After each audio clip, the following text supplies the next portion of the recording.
السلام عليكم ورحمة الله وبركاته.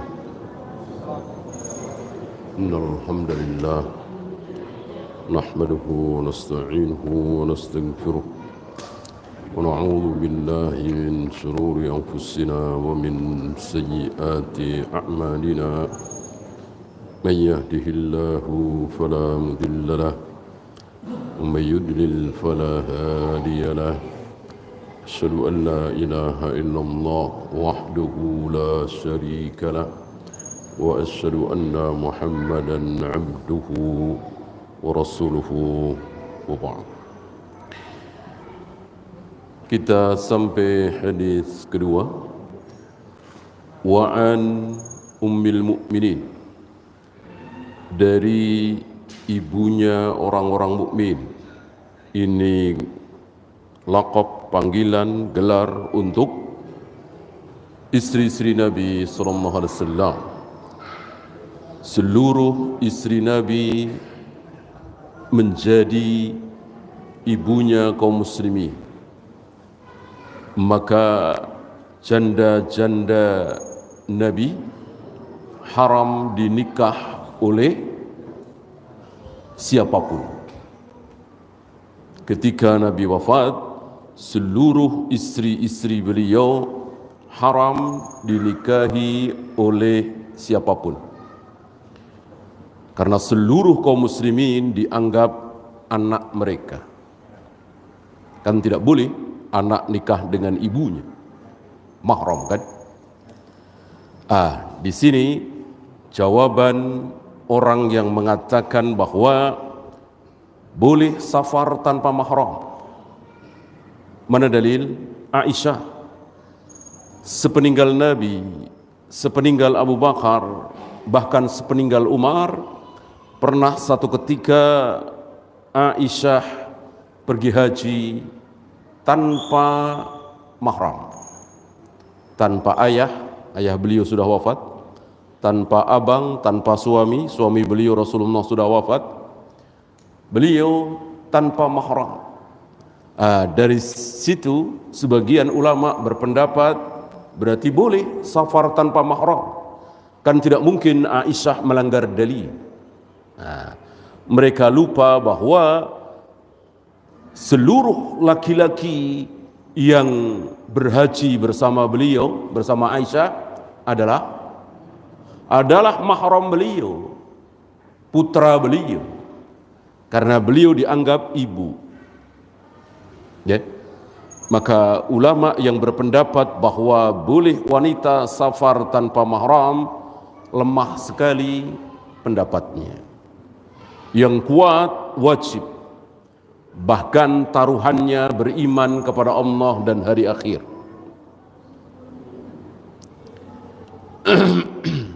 La tahillu li imra'atin tu'minu billahi wal yaumil akhir. Tidak halal bagi seorang wanita yang mengaku beriman kepada Allah dan hari akhir antusafira thalathata layalin, bersafar 3 hari 3 malam. Di riwayat lain 2 hari 2 malam. Di riwayat lain 1 hari 1 malam.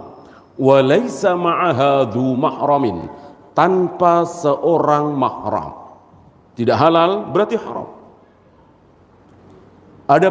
Ada perkecualian? Tidak. Kecuali daruri tentunya, masalah nyawa, masalah darah, berdarah-darah ya. Adapun kondangan, hajatan, rapat, acara keluarga, ini bukan termasuk daruri. Ummi Abdillah, ibunya Abdullah.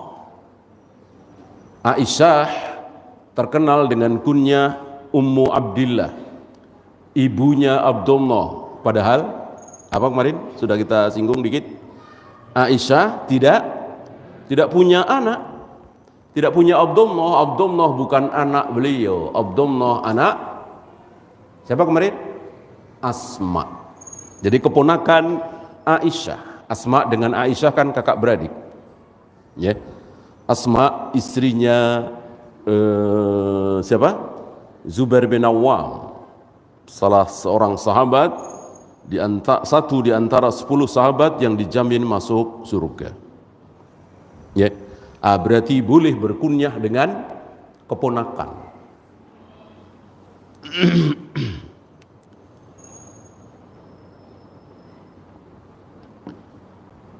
Qalat, Aisyah berkata, qala Rasulullah sallallahu alaihi wasallam, Rasulullah sallallahu alaihi wasallam bersabda, yaghzu jaisyun al-Ka'bata. Di sini memakai fiil apa? Madhi apa mudhari? Iya, mudhari. Berarti yang akan datang, yang sedang atau yang akan datang. Ini yang akan datang, berarti belum. Berarti akan ada jais. Apa jais? Juyus. Sekelompok pasukan yang akan yaghzu, menyerang, merusak Al-Ka'bata, Ka'bah. Akan ada sekelompok pasukan, ribuan pasukan yang akan menyerang Ka'bah. Apakah kejadian ini sudah? Nanti kita lihat. Sepertinya belum. Melihat dari sifat-sifat pasukan ini, belum. Entah berapa tahun lagi akan ada sekelompok pasukan yang akan menyerang Ka'bah dan gagal. Ada yang sukses, yang sukses yang terakhir nanti ketika kaum muslimin sudah tidak ada lagi menjelang hari kiamat. Sebab kalau kaum muslimin menang jaya masih ada, ya enggak kiamat-kiamat. Kiamat terjadi ketika di muka bumi ini tinggal sirarun nas, seburuk-buruk manusia. Siapa mereka? Kafir semua, musyrik semua. Kalau masih ada seorang muslim satu saja, kiamat belum terjadi. La taqumus sa'ah hatta la yuqalu fil ardi Allah Allah Allah Allah Allah. Tidak mungkin kiamat terjadi selagi di muka bumi ini masih ada yang menyebut lafaz Allah. Kiamat terjadi ketika di muka bumi ini tidak ada satu manusia pun yang menyebut lafaz Allah. Jangankan bismillah, jangankan astagfirullah, jangankan la ilaha illallah, lafaz Allah saja sudah tidak ada. Kayak apa buruknya manusia hari itu. Nah, itu yang berhasil ya, betisnya kecil. Ini yang gagal. Ya, tahu gagal dari mana? Mari kita ikuti. Yaghzu jaisun al-Ka'bata, akan ada sekelompok pasukan yang akan menyerang Ka'bah. Fa idza kanu bi baida'a minal ard, ketika mereka sampai satu tempat yang bernama Baida. Ada dua tafsiran tentang Baida. Satu, sebuah tempat antara Mekah dengan Madinah. Berarti mereka melewati Madinah menuju Mekah mau menyerang Ka'bah. Mereka sampai di sebuah tempat bernama Baida. Tafsiran kedua, seluruh tempat yang di situ sedikit bangunan padang pasir disebut Baida. Ada dua tafsiran para imam tentang Baida ini. Ketika pasukan ini yang akan menyerang Ka'bah ini sampai di sebuah tempat yang bernama Baida, tafsiran pertama, yukhsafu bi awwalihim wa akhirihim, semua ditenggelamkan ke bumi, dari barisan paling depan sampai barisan paling belakang, tenggelam semua ke bumi, mati. Timbul kemuskilan pada diri Aisyah mendengar sabda Nabi ini. Cerdas Aisyah, bisa mengetahui apa yang barangkali oleh kita tidak terfikirkan. Apa kata Aisyah? Ya Rasulullah, Aisyah bertanya, ya Rasul, kaifa yukhsafu bi awwalihim wa akhirihim, bagaimana semuanya ditenggelamkan ke bumi, wa fihim aswaquhum wa man laisa minhum, kan pasti ada 1, 2, 10, 20 orang yang tidak akan menyerang Ka'bah. Dia di situ mungkin nonton, pasukan banyak amat ini nonton, atau mungkin jualan makanan. Ya, biasa kalau ada kerumunan kan orang jualan atau apalah. Artinya ada orang-orang mungkin ratusan, mungkin puluhan yang tidak ada niat mau menyerang Ka'bah, hanya di situ, dekat-dekat situ. Apa iya ditenggelamkan juga? Jawab Nabi, ditenggelamkan apa tidak? Iya. Iya. Yuksafu bi awwalihim wa akhirihim, semuanya ditenggelamkan. Makanya kalau ada sekelompok manusia sedang berbuat maksiat, kita jangan dekat-dekat. Jangan dekat-dekat. Sebab nanti kalau ada gempa, ada tsunami, ada gunung meletus, ada air bah datang, longsor, kita ikut. Seperti ini. Walaupun mereka hanya lihat-lihat saja, nonton-nonton saja, tidak ada niat sama sekali untuk ikut menyerang Ka'bah, tetap ditenggelamkan. Ya. Karena Allah punya sunnatullah. Allah punya aturan. Walan tajida li sunnatillahi tabdila, dan sunnatullah ini tidak akan berubah. Apa salah satu sunnatullah? Ketika banjir, ketika tsunami, ketika tanah longsor, maka tidak pilih-pilih. Ya, mau rumahnya orang beriman, mau rumahnya orang kafir, ya diterjang banjir kalau memang itu terlewati banjir. Mau rumah seorang ulama atau rumah seorang pelacur, ya terkena gempa. Gitu ya. Kalau toh ada satu dua gubuk reot atau taruhlah masjid atau musola reot selamat, itu satu dua. Allah ingin menunjukkan kekuasaannya, bukan menjadi sebuah aturan. Ketika terjadi gempa bumi, tsunami, yang namanya musola, masjid nggak mungkin roboh, nggak ada seperti itu. Nggak ada aturan seperti itu. Yang ada aturan sesuai sunnatullah. Dindingnya kuat, pondasinya kuat, insya Allah tidak roboh. Walaupun rumah milik ahli maksiat, pondasinya tidak kuat, dindingnya cuman bilik, ya roboh. Walaupun itu musola, tempat ibadah. Kenapa? Karena ini masih di dunia, memakai sunnatullah. Ya. Di sini kita tidak boleh mentang-mentang. Saya kan soleh, saya kan jarang ketinggalan sholat berjamaah, saya kan rajin baca Al-Quran. Mosok saya dagang nggak laris? Mosok sih Allah bikin dagangan saya nggak laris? Dia dagang suka-suka dia. Yang lain harga 100.000, dia 300.000. Ya, mentang-mentang soleh, mentang-mentang rajin baca Al-Quran, ya, mentang-mentang ulama, kiai, pasti laris. Nggak bisa. Ini sunatullah. Kalau murah ya laris, kalau mahal ya tidak laris. Ya.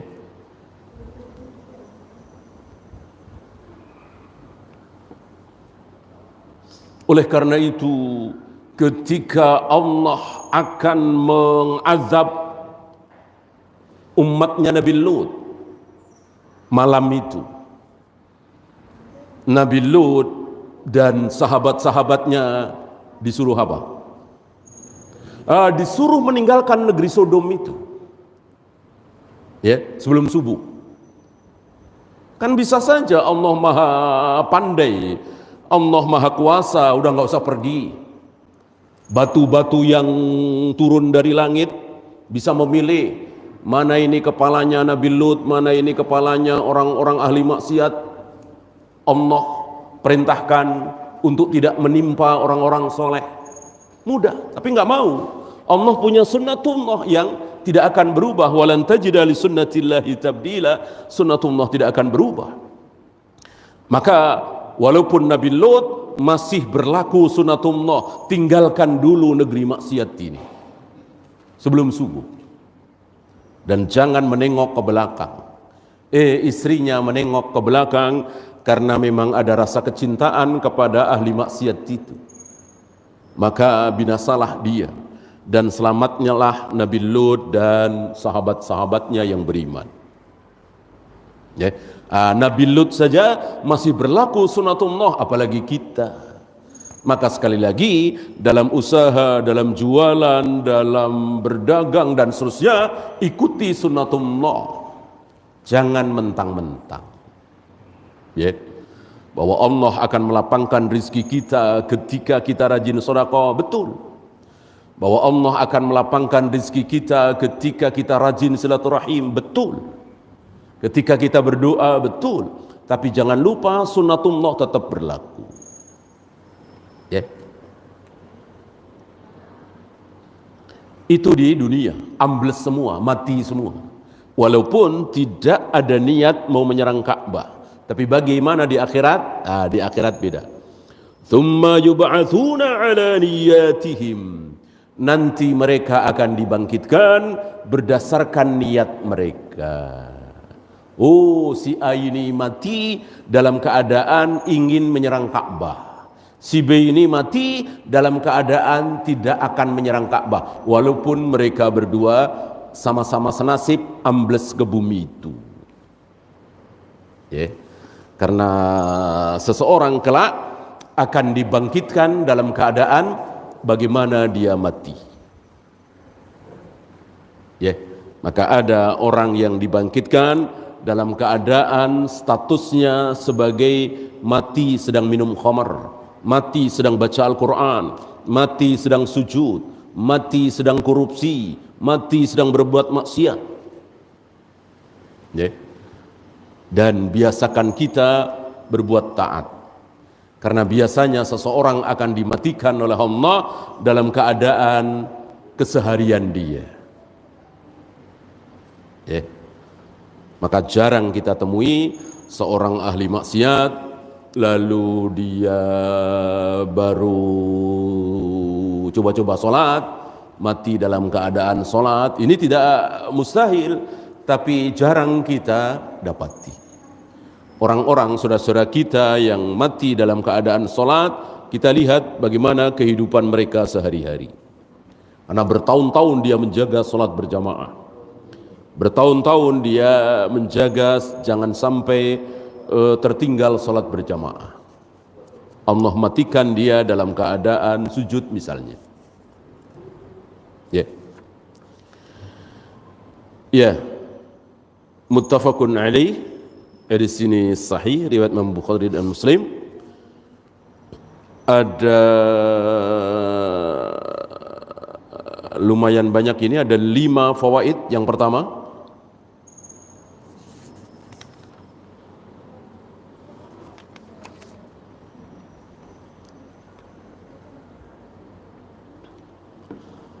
at-taba'udu an ahli dzulmi wa tahdhiru min mujalasatihim wa mujalasatil bughat. Perintah menjauhi orang-orang zalim. Jadi kalau ada orang zalim sedang berbuat zalim, jangan dekat-dekat. Sedang berbuat zalim, ya.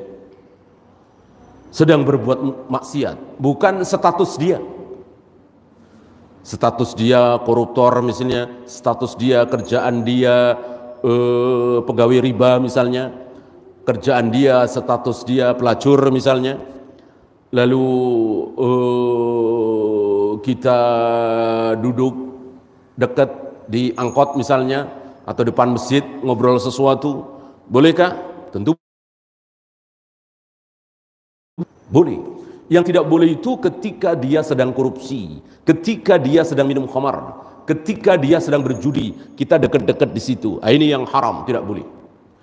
Adapun dekat dengan seorang penjudi di depan masjid, ketika dia sedang di warung misalnya, ya boleh. Ya. Sekali lagi yang dimaksud adalah sedang berbuat zalim, sedang berbuat maksiat, sedang berzina, berjudi, minum khamar dan seterusnya. Bukan statusnya.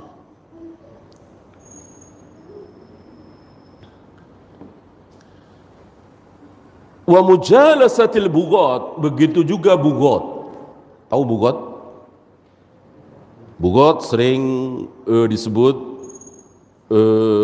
akhir-akhir ini, terutama ketika terjadi pergolakan di daerah-daerah, itu namanya bugot.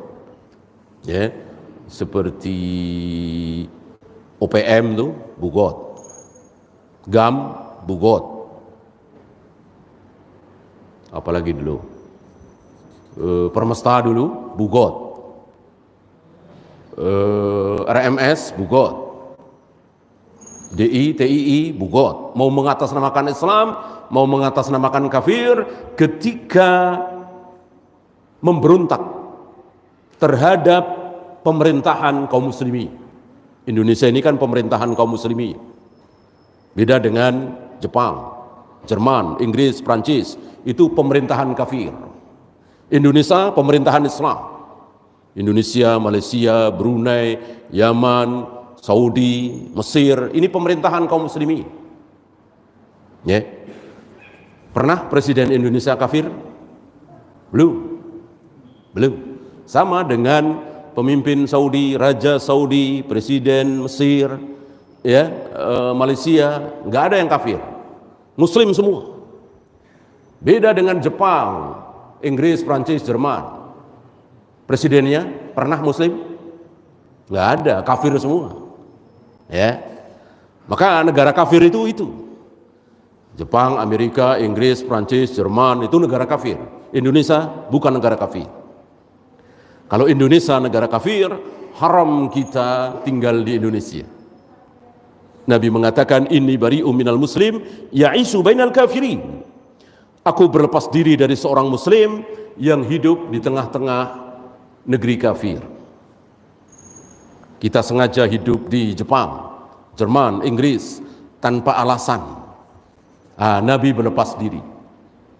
Ada perkecualian, 3 atau 4 perkecualian. Salah satunya sebagai duta, ya, berobat, ya. Adapun Indonesia, sekali lagi, ini negerinya kaum muslimin. Menggema suara azan di mana-mana. Mana ada Jepang, Amerika, Eropa menggema suara azan, nggak boleh. Kalau tuh ada masjid di salon dalam, ya, nggak boleh menggema suara azan. Indonesia begitu bebasnya. Ya. Bahkan seorang menteri, bahkan presiden sedang berdialog resmi, ya, di satu gedung, tiba-tiba nggak jauh dari situ ada masjid, terdengar azan asar misalnya.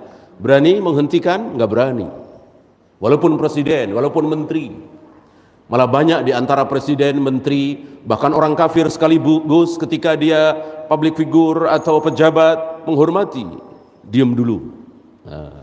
Karena apa? Karena Indonesia negara Islam. Indonesia bukan negara kafir.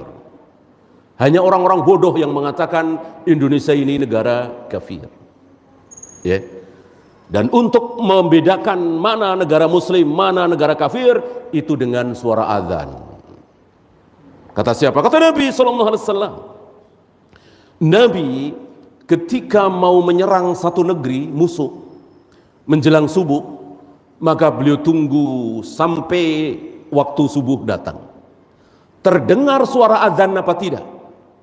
Ketika terdengar suara azan dari daerah itu, negeri itu, beliau batalkan. Berarti ini negerinya kaum muslimin, negara Islam. Jangan diserang, saudara kita. Ketika tidak terdengar suara azan, baru diserang.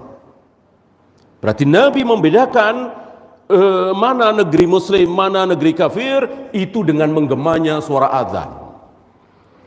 Bukan dengan hukum yang berlaku di negeri itu. Potong tangan, cambuk, rejam, itu lebih bagus. Jika tidak dilakukan, bukan berarti negeri kafir. Ya. Banyak yang keliru. Disebut negeri Islam kalau aturannya Islam. Mencuri potong tangan, berzina dicambuk atau direjam, membunuh dikisos, dan seterusnya. Sekarang begini, seandainya ada satu negeri kafir, taruhlah Meksiko misalnya, kejahatan sudah luar biasa, pencurian luar biasa. Lalu negeri Meksiko ini, yang negeri kafir ini, menerapkan potong tangan bagi yang mencuri, biar kapok. Kemudian yang membunuh dikisos, yang berzina dicambuk misalnya. Apakah Meksiko jadi negara Islam? Tidak, tetap negara kafir.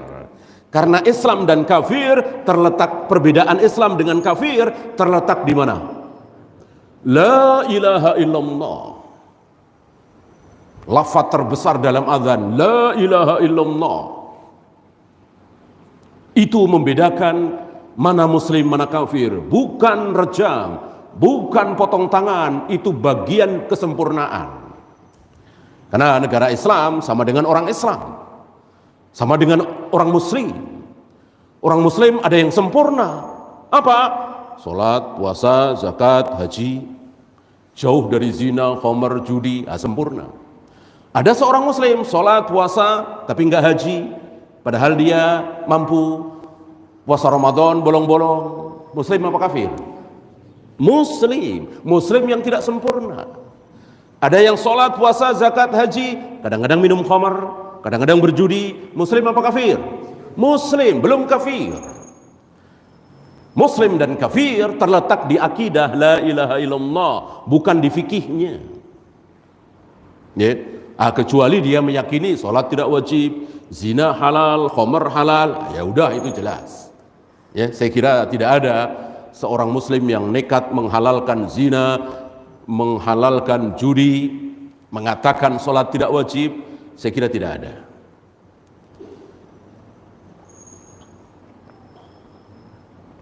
Kalau toh ada, sedikit sekali dan sudah keluar dari Islam tentunya kalau dia sadar.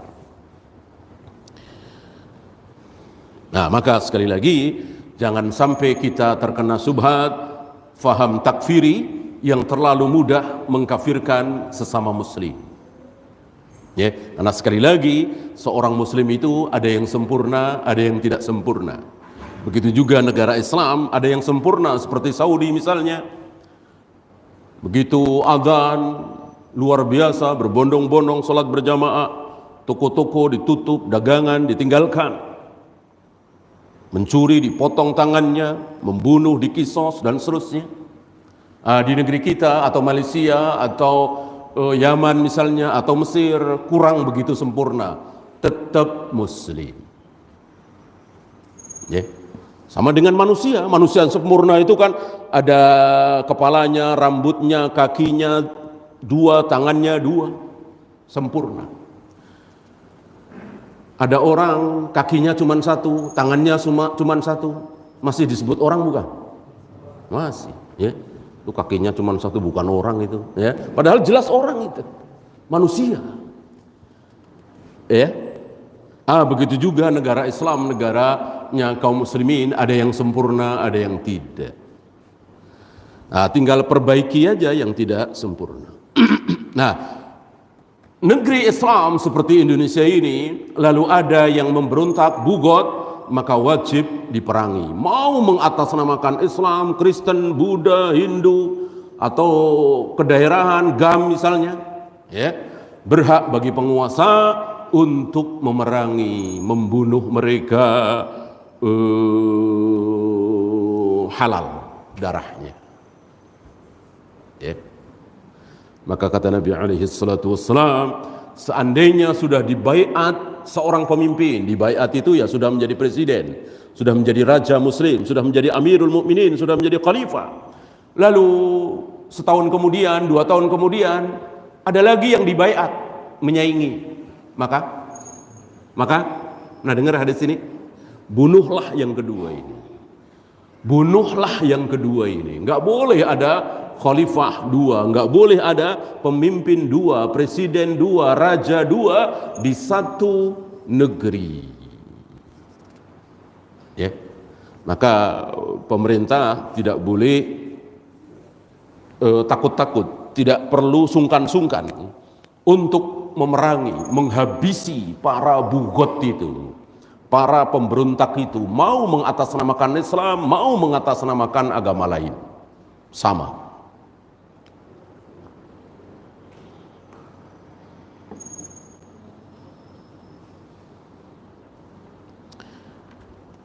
Saya pilihkan beberapa saja mengingat waktu. Al-a'malu tu'tabaru biniyatil amil. Amal-amal itu akan ditulis, akan diberi pahala sesuai dengan niat dia, niat seseorang. Seperti kita bahas kemarin, ada niyatul amal, ada niyatul ma'mum. Ada orang yang salat diberi pahala 1000 misalnya. Ada lagi di sebelahnya salat sama-sama 2 rakaat diberi pahala 1.000.000 misalnya. Nah, itu tergantung niatnya, dia salat apa. Kan ibadah-ibadah ini berbeda keutamaannya. Apakah qobliyah subuh sama dengan qobliyah duhur? Beda kan? Beda. Apakah salat maghrib sama dengan salat asar? Beda kan? Keutamaannya berbeda. Sama-sama wajib? Iya. Keutamaannya berbeda. Ada dalil barang siapa yang tidak salat maghrib hapus amalnya? Ada? Tidak ada. Yang ada salat asar. Man taraka salatal asri habita amaluhu. Barang siapa yang sengaja tidak salat asar, hapus amalnya, amal di hari itu. Salat maghrib nggak ada keterangan seperti itu. Salat duhur nggak ada keterangan seperti itu. Ya, masing-masing mempunyai keutamaan sendiri-sendiri. Ada salat yang disaksikan oleh 2 kelompok malaikat, 2 grup malaikat, 2 sip malaikat, sip siang dan sip malam. Ya, malaikat malam belum naik, malaikat siang sudah turun, bertemu di situ. Bertemunya ngapain? Menyaksikan orang-orang yang sedang berjamaah sholat subuh. Ya, itu yang dimaksud dengan inna Qur'anal fajri kana mashhuda. Bacaan subuh yang dimaksud salat subuh itu disaksikan oleh apa? Oleh ribuan malaikat, 2 kelompok malaikat, malaikat siang dan malaikat malam. Kan malaikat itu bergantian, malaikat siang, malaikat malam. Ya, malaikat siang ya tentu dia berada di muka bumi ini di siang hari. Malaikat malam dia berada di muka bumi ini di malam hari. Nah, kapan pergantian itu? Tadi subuh. Nah, di waktu subuh itu malaikat siang sudah turun, malaikat malam belum naik. Berarti ketemu di situ, di pergantian sip itu, menyempatkan diri menyaksikan orang-orang yang berjamaah sholat subuh. Ini sabda Nabi SAW, kita imani apa adanya, jangan kita utak-atik, jangan kita tolak dengan akal kita yang sangat terbatas. Akal kita yang sangat terbatas akan bertanya, itu subuh di mana ya? Nah, di Jakarta apa di Medan? Kan beda waktunya. Jakarta sama Medan, apalagi Jakarta dengan Saudi beda 4 jam. Itu subuh di mana? Nah, ini akal kita terlalu cetek. Ya, pertanyaan ini diketawain sama malaikat. Kalau kita tahu ya, malaikat terlalu canggih. Kita diberi ilmu oleh Allah terbatas sekali. Maka kita nanya seperti itu. Ya ntar ya di sini sholat subuh, bentar lagi nanti di Merak sholat subuh, bentar lagi di Lampung sholat subuh, bentar lagi nanti di Padang sholat subuh, kemudian di Medan, kemudian di Aceh sholat subuh. Itu pikiran kita nggak sampai. Ya, sekali lagi mudah bagi malaikat. Ya, maka sudah kalau ada berita gaib dari langit keluar lewat lisan Nabi SAW, sudah sami'na wa ata'na. Kita dengerin saja, kita imani saja, nggak akan sampai. Ya. Dan itu satu di antara sekian banyak yang kita nggak sampai. Ya, malaikat maut pencabut nyawa Gimana caranya? Malaikat maut ada berapa? Ada satu. Tidak dua, tidak tiga, tidak empat, cuman satu. Akal kita nggak akan sampai gimana cuman satu malaikat di menit yang sama, bahkan di detik yang sama, mencabut sekaligus beberapa nyawa, satu di Prancis sana, satu di Parung Serap misalnya, kan jauh banget itu, ya. Apa nggak bingung itu? Nah itu kita nggak sampai. Sekali lagi diketawain oleh malaikat, itu istilah bahasa kita, karena mereka terlalu canggih. Ya. Kita terlalu terbatas. Nah, banyak dari kita yang sombong. Sudah dikasih ilmu terbatas, akalnya cetek. Kan masih ingat waktu kita bahas kemarin air yang menempel di paruh burung itu? Ya. Itu ilmu yang Allah berikan kepada seluruh manusia. Sementara samudra yang sangat luas itu, ilmu Allah yang Allah belum berikan kepada manusia, tidak diberikan kepada manusia. Ini ucapan Nabi Khidir kepada Nabi Musa ketika mereka berdua di dalam perahu melihat seekor burung menempelkan paruhnya di air laut, kemudian mengangkat lagi. Tentu ada setetes dua tetes air laut yang menempel di paruh burung. Itulah ilmu Allah yang Allah berikan kepada manusia, sehingga dan membuat kita terkagum-kagum dengan ilmunya siapa, misalnya Habibie, misalnya Einstein, misalnya Stephen Hawking, misalnya. Kita terkagum-kagum padahal cuman setetes dua tetes, nggak ada apa-apanya dengan ilmu para malaikat. Maka jangan sombong. Nah, banyak dari mereka sombong lalu menolak hadis itu. Subuh di mana? Ya. Allah turun ke langit dunia setiap sepertiga malam di mana? Kan beda-beda seperti malam. Ini sombong.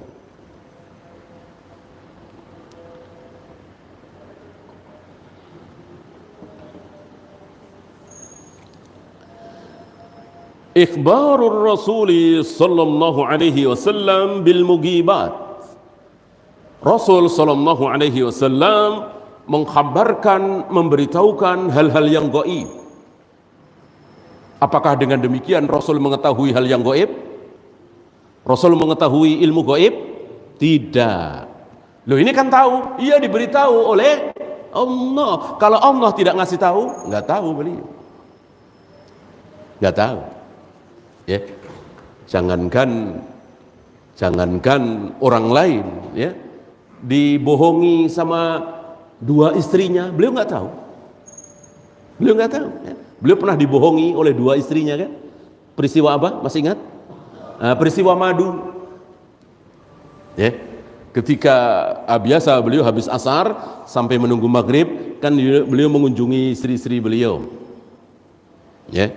Nah, satu ketika beliau pas di giliran Maria Al-Kipti yang dari Kipti, disuguhi madu.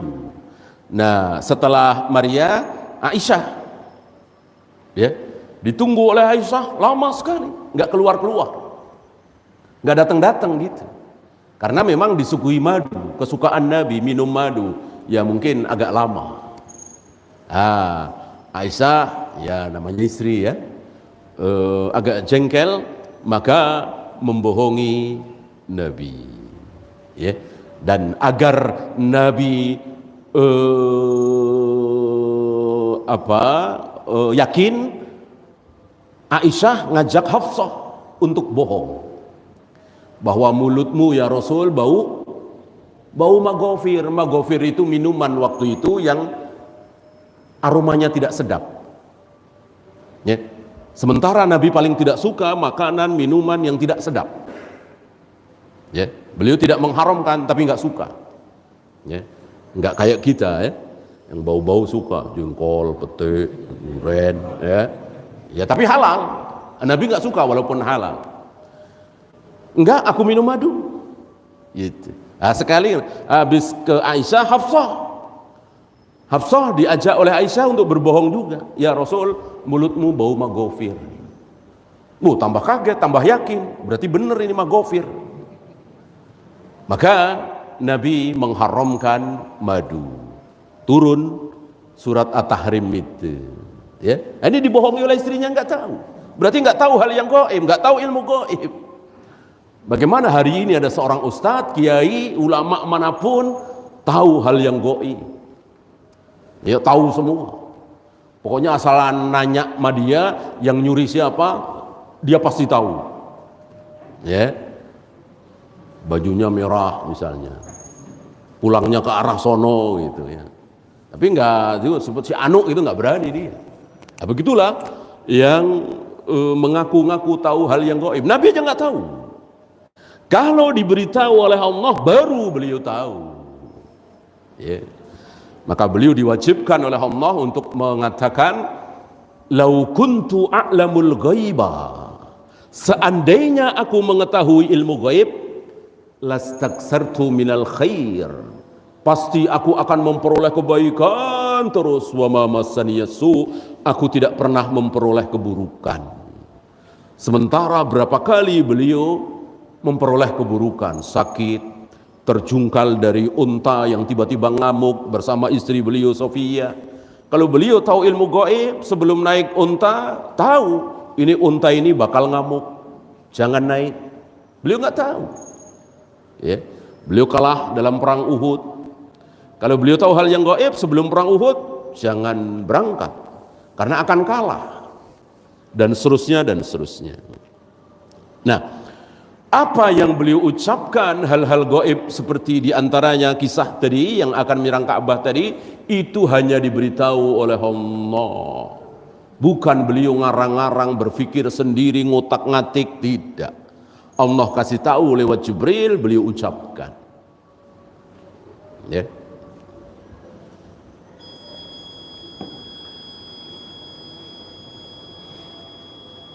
Ya, itu saja kita akhiri. Subhanakallahumma bihamdika asyhadu an la ilaha illa anta astaghfiruka wa atubu ilaik. Assalamualaikum warahmatullahi wabarakatuh.